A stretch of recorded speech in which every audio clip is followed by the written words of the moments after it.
In this video, I'm going to show you how to install an elasticated self-facing waistband that only has elastication a partial way. I love this look on pants, so if you don't want that full elastic waist, you can stop it the center front so you get a nice front flat waistband, but the comfort of the elastication around the sides and the back.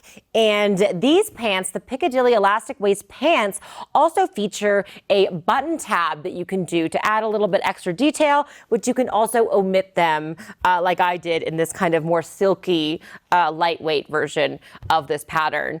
And another thing I love about this pattern, which I've already done, is the hem darts. This creates a really cool kind of peg balloon shape silhouette for the pants. So before you stitch up the seams, all you do is stitch the hems in the pants and then finish them. So the side seams, the inseams, I already finished the hem, and it's just a basic pant assembly, and the elasticated waist is the final step, which I will show you. And you can download this pattern for free over at sewdaily.com. It's the pants pattern in our Sew Quick and Easy Volume 3 collection. And I love how if you can make it in like a linen or a silky fabric, even a double knit as like a jogger. Super versatile. So all you're gonna need is some buttons, and you can really have fun with the sizes. So you can do a larger button, a smaller button. You could do a snap even. You could even do longer front tabs and tie them in a bow. But I'm just gonna do the classic pattern styling here. So I have my button tab pieces, my buttons, and then I have some elastic. You're gonna wanna use an elastic that's 1 inch wide. That's what the allowance is for this pattern. And you'll only need about a yard of it to be safe. And a sewing gauge really helps you in this step. So once you have the pants complete, I serge finish, especially with my linen fabric around the waistline edge to prevent further fraying. So what I like to do is I like to just know where the back and front is. Since they're quite similar style, there's no defining pockets. If you look inside the pants, if you lose track of what's the front and the back, if you look inside, you can see the longer crotch curve. That's the back. So I'm just going to note with a little pin that this is my back. So I know that that's my front, and I can stop that casing at that point. So I'm just going to go around the entire waist and press just 1/4 of an inch, or in my case, my serger width.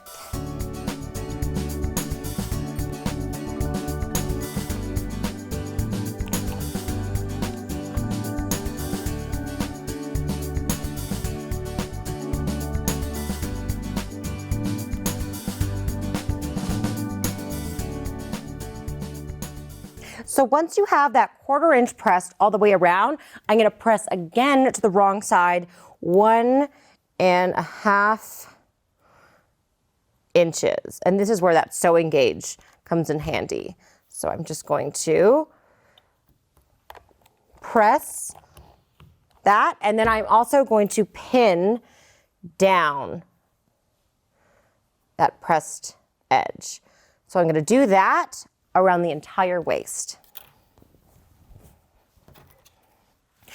So once that casing is pinned and pressed all the way around, I am going to measure from the center front 4 inches,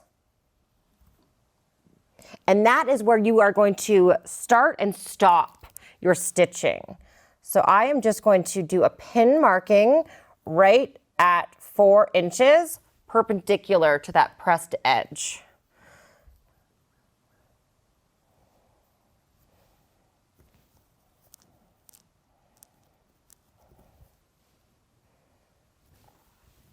So now I'm going to head over to my machine, and I am going to stitch starting at those 4 inch markings on either side, and just stitch 1/8 of an inch away from that bottom pressed edge all the way around, back stitching well at those notches.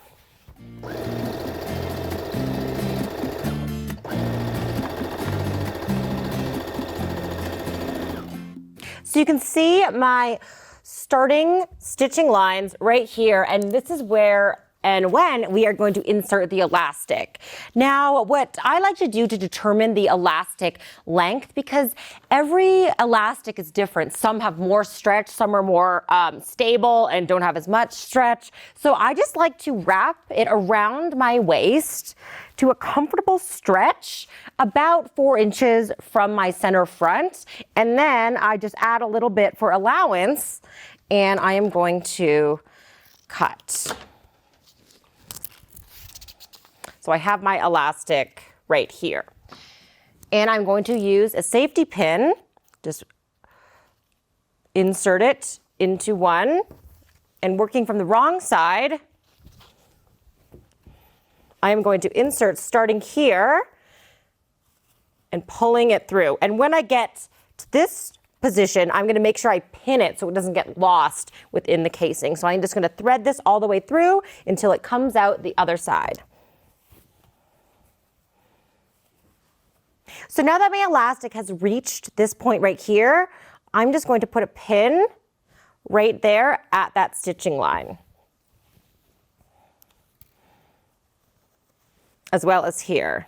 And this is also a great point where you can pin and then try it on, because then you can pull additional elastic if you need it tighter, or if you need it looser, you can just cut a new piece of elastic, or you could stitch on extra. So I'm just going to pin that like so. I believe that's a nice amount of gathers right from there. So now what I'm going to do, and if you have extra, I'm just going to kind of trim this back a little bit.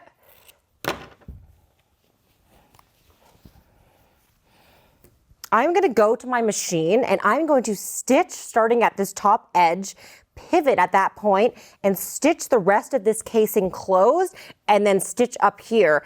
And this stitch will secure the elastic laying flat. And I'm just going to trim some of this extra here too.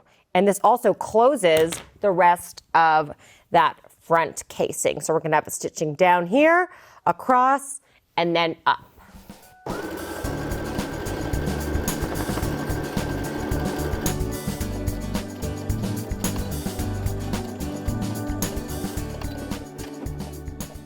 I just love the look of the flat front and then the gathering starting here. So I can put these aside for now because I'm just going to press and then sew my tab pieces. So what I'm going to do is I am just going to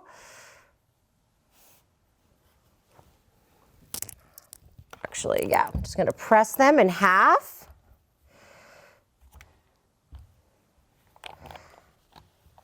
This, and then press up about 3/8 of an inch on the long sides.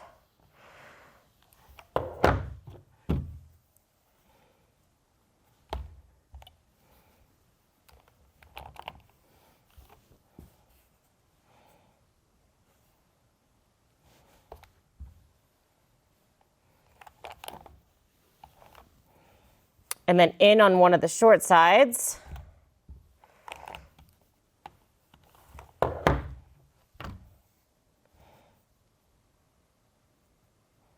And then pin those edges together. You can also stitch them right sides together and then turn them right sides out and top stitch, but sometimes I just like doing this. So I'm going to go ahead and press the other one, and then I'm going to take this to my machine and I am going to just top stitch around in a square. So now that I have my button tabs sewn into place, I'm going to place them on my pants. And what I want to do is actually flip them so they're right sides together, and you want to match up that vertical stitch that you did with about 1/2 of an inch past that. And we're going to stitch right along there and then flip it and then top stitch down. You don't have to top stitch because the button's going to hold it in place, but you can if you want to. And you want to make sure you center it in between the top of the pressed edge and the top stitching down there. So I'm just going to pin these in place. Flip that back.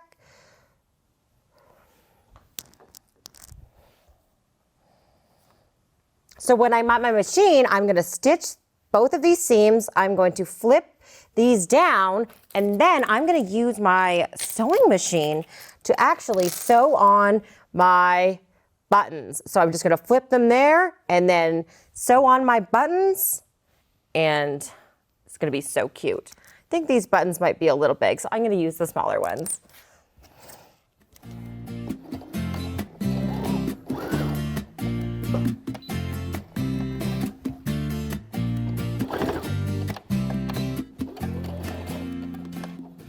So that completes the tutorial for these elastic waist pants that stop at the front with these cute little decorative button tabs. So remember to grab this Piccadilly elastic waist sewing pattern for free at sewdaily.com, and make sure to like this video and subscribe to Sew Daily TV so you do not miss another free pattern release along with a video tutorial tip.